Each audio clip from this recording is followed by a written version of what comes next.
Déjà mes dernières heures à San Francisco, ça passe vite, mais voilà, le Summer Food Tour, c'est un tour, donc on reste pas toujours au même endroit. Il y a encore plein de choses à découvrir aux States, mais j'ai bien profité de ces dernières heures. Sachez aussi qu'à la fin du mois d'août, je serai en France et je vais faire une tournée des plages en France. Ce sera peut-être l'occasion pour qu'on se rencontre tous à la playa. Si vous voulez des infos sur cette tournée des plages, envoyez-moi dès maintenant un petit mail. Je serai à Arcachon, je serai à Marseille en plage, je serai à Saint-Raphaël et je serai à Bandol aussi. Ce sera l'avant-dernière semaine d'août, la semaine après le 15 août, je crois, la semaine du 17 août. Si vous voulez les infos, si vous êtes dans ces destinations à ces dates-là, envoyez-moi un mail dès maintenant, je vous donnerai toutes les news, les rendez-vous pour les meet-up dès que je les ai. florianonair94@gmail.com. Dans l'immédiat, on enjoy les States. La Californie, ça continue.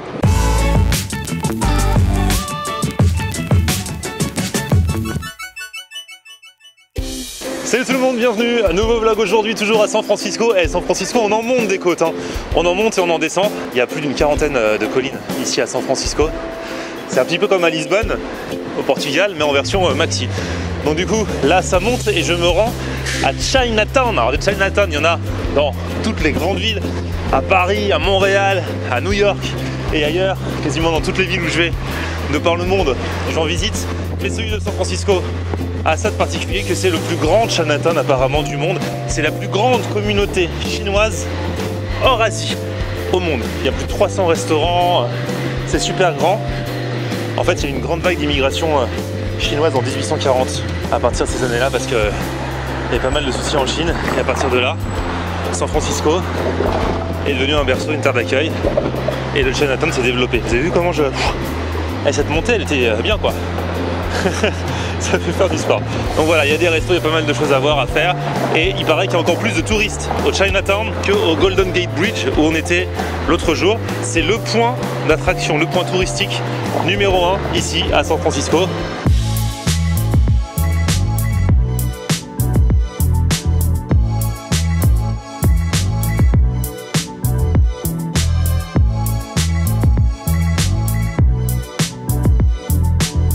Bon, on vient d'arriver dans le quartier chinois, alors il y a de tout bien sûr.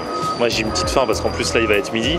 Donc il y a du sucré, il y a du salé, il y a une grande proposition de dim sum, ces petits raviolis chinois vapeur. Et puis voilà, il y a aussi tout ce qui concerne la médecine chinoise, les costumes, enfin voilà, il y a tout. C'est super complet. C'est une vraie ville dans la ville d'ailleurs.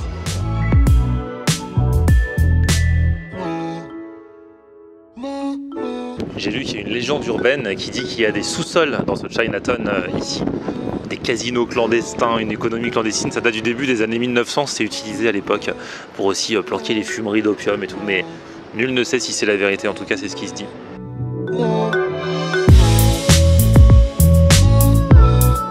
Alors j'avais une petite liste de restos qu'on m'avait recommandé, ou même qu'on trouve aussi sur les sites quand on visite San Francisco, tout ça. Et là j'étais dans un magasin et je lui demande à la dame, je demande mon chemin, je lui demande après est-ce qu'il est bien celui-ci, le New Asia Restaurant. Elle me fait so-so, c'est moyen. Elle fait par contre j'en connais un qui est juste à côté qui est très bien. Mais du coup je ne sais pas si elle m'a dit ça parce que c'est vraiment bien ou parce que c'est des amis à elle. Je vais faire confiance, je vais aller passer une tête, voilà. L'autre il paraît que c'est quand même une cantine incontournable. Il y a le site des Français de San Francisco qui dit que c'était un endroit incontournable parce que c'est voilà, il y a plus de 120 tables, que c'est assez connu quand même. Mais bon, la dame a dit que c'est moyen.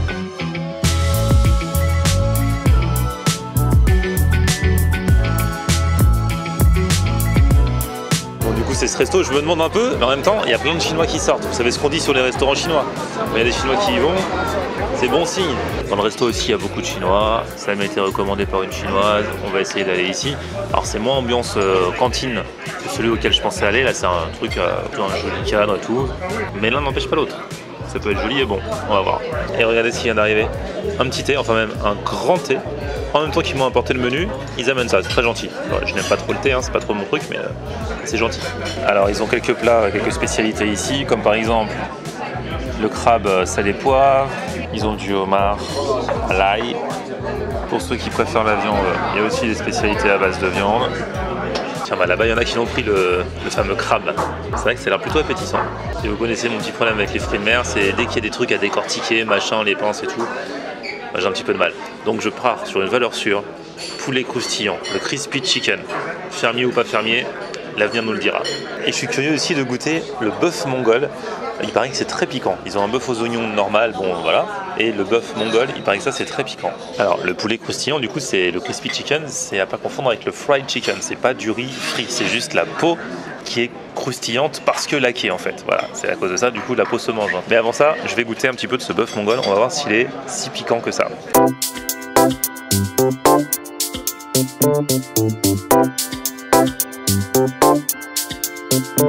Ça va, ça pique pas de ouf, hein. En tout cas la première bouchée ça va, le bœuf est très tendre, la viande est super bonne, super tendre je trouve, super onctueuse. Franchement c'est bon, hein. Mais bon, c'est pour ceux qui connaissent le bœuf aux oignons, je vois pas de différence majeure. Allez, deuxième étape, bam.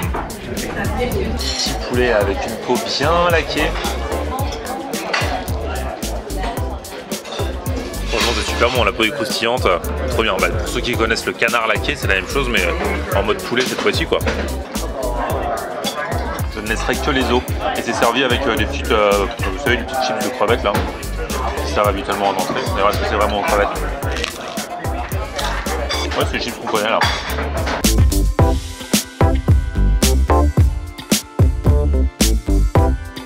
Et bah ça se mange bien, résultat, voilà, plus de poulet, plus de bœuf mongol non plus.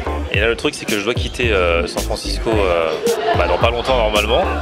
Bien sûr je reste aux États-Unis, mais j'ai envie d'une glace que j'ai vue l'autre jour à Cheesecake Factory, mais j'avais plus assez faim pour la manger et je me suis dit que peut-être que j'irais bien prendre le dessert là. Cheesecake Factory c'est l'une de mes chaînes préférées aux States. Ils font pas que de cheesecake, hein, ils font aussi des plats et tout. Et je sais pas, je me demande si je vais pas retourner y faire un tour juste avant de partir. En général il y a du monde, c'est ça qui roule. Bon, resto plutôt sympa, c'est pas ce genre de resto que je m'attendais à faire dans le Chinatown. Je voulais un truc à la base plus populaire, plus cantine, mais finalement c'était sympa, c'était bon. Le bœuf mongol, vraiment délicieux. Le poulet avec sa peau croustillante là, laquée, très sympa. C'est vrai que j'ai plus l'habitude dans les restos chinois parisiens de manger du canard laqué que du poulet laqué, mais c'est super bon. C'est la même sensation en bouche, c'est pas le même goût forcément. Mais pour ceux qui n'aiment pas le canard, c'est une bonne alternative, c'est cool. Bon du coup, là je remonte une côte. On fait que ça ici.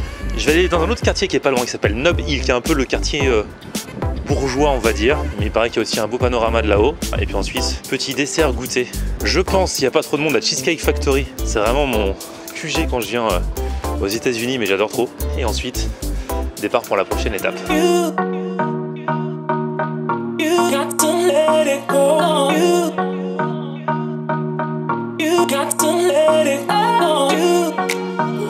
Voilà, Nob Hill c'est ici, petit quartier résidentiel de San Francisco, avec derrière moi la cathédrale, avec une espèce de petit parc également là, petit espace vert au milieu.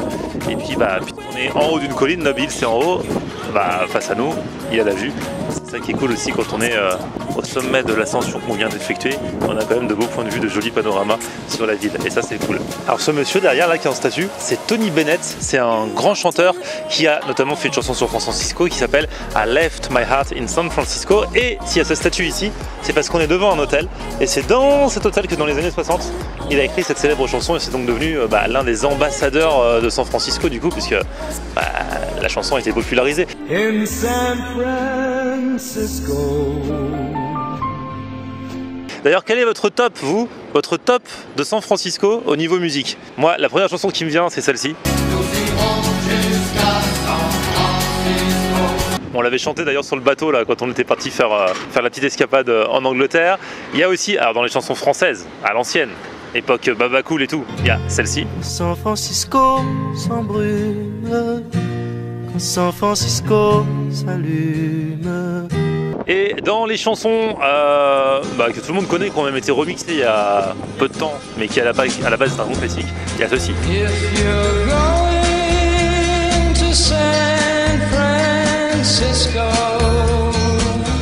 Voilà, donc maintenant je vous les ai mises dans la tête pour la fin de journée, ou le début de journée, ça dépend à quelle heure vous regardez cette vidéo, j'aime bien ça, mettre des chansons dans la tête aux gens.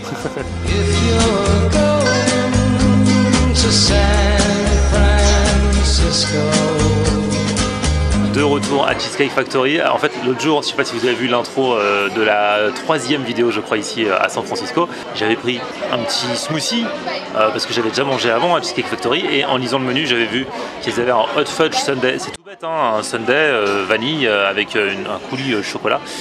Et je sais pas, j'ai fait une fixette dessus depuis quelques jours, j'y pense, surtout qu'il y a aussi le brownie il y a aussi le sundae avec les morceaux de brownie à l'intérieur. Et donc du coup, j'y ai repensé tout à l'heure, et là je me suis dit, avant de quitter San Francisco, il faut que j'y aille. Même si je retomberai peut-être sur un autre Cheesecake Factory à Las Vegas ou à LA, mais bon, je vais pas aller que dans les Cheesecake Factory non plus. Donc c'est maintenant que jamais. Alors, juste le hot fudge ou alors le sundae hot fudge brownie. Ici en fait, ils ont une glace vanille qui est faite exprès pour eux, exprès pour l'enseigne Cheesecake Factory. Ça y est, c'est arrivé. Alors eux, ils rigolent pas. Franchement, ça c'est l'Amérique, tu vois.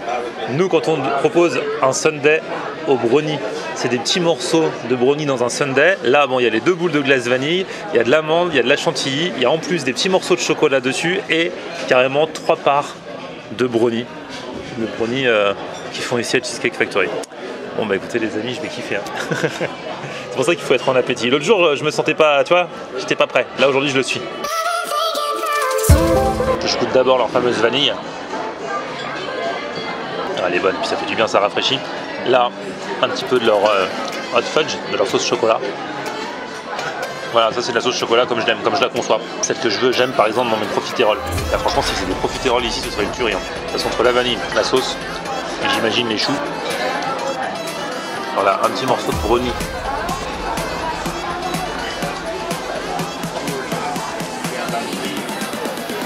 Alors c'est cool parce que moi je suis pas très brownie. Et là c'est pas le brownie façon traditionnelle, c'est un mélange de gâteau au chocolat, fondant, moelleux, brownie, un petit peu tout. Et c'est saupoudré de chocolat dessus, de poudre de chocolat. C'est trop bon.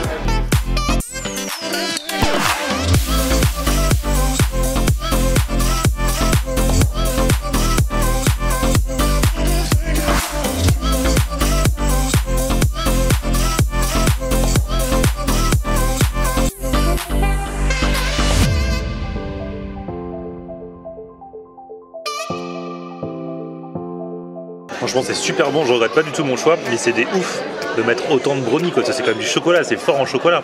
Ça tu peux le manger alors, en fonction de vous et de vos amis à 2 ou 3 personnes, voire 4 personnes pour certains. Pour moi 2 personnes. Le chocolat ça peut être récurrent quand même si c'est super bon. Bon, dernière minute à San Francisco, l'heure de partir va sonner, du coup je vais m'acheter un petit souvenir là, petit magnette, histoire de me souvenir de San Francisco. Un petit cable car, voilà, parce que c'est vraiment l'un des emblèmes de cette ville que j'ai eu plaisir à découvrir, j'espère que vous aussi, donc c'est un petit peu court, juste quelques épisodes, mais le Summer Food Tour est loin d'être fini. Prochaine étape, alors on va faire un petit crochet, pas si loin de ça, avant de partir pour Las Vegas et Los Angeles. Je vous laisse découvrir où est-ce qu'on va partir dans le prochain épisode. Merci à vous de nous suivre, en tout cas n'hésitez pas à vous abonner d'une part à ma chaîne et puis à activer la petite cloche puisque je ne publie pas forcément tous les jours en ce moment, c'est plus sur un rythme d'un jour sur 2 pendant ce Summer Food Tour, histoire de sortir la tête de l'eau, de monter, de voyager, de faire des trucs. Donc voilà, inscrivez-vous, petit pouce vers le haut d'ici là, si vous avez kiffé la vidéo. Et puis on se retrouve sur mon Facebook, Florian On Air, Twitter, Snapchat, Instagram, c'est Florian On Air. A plus, ciao.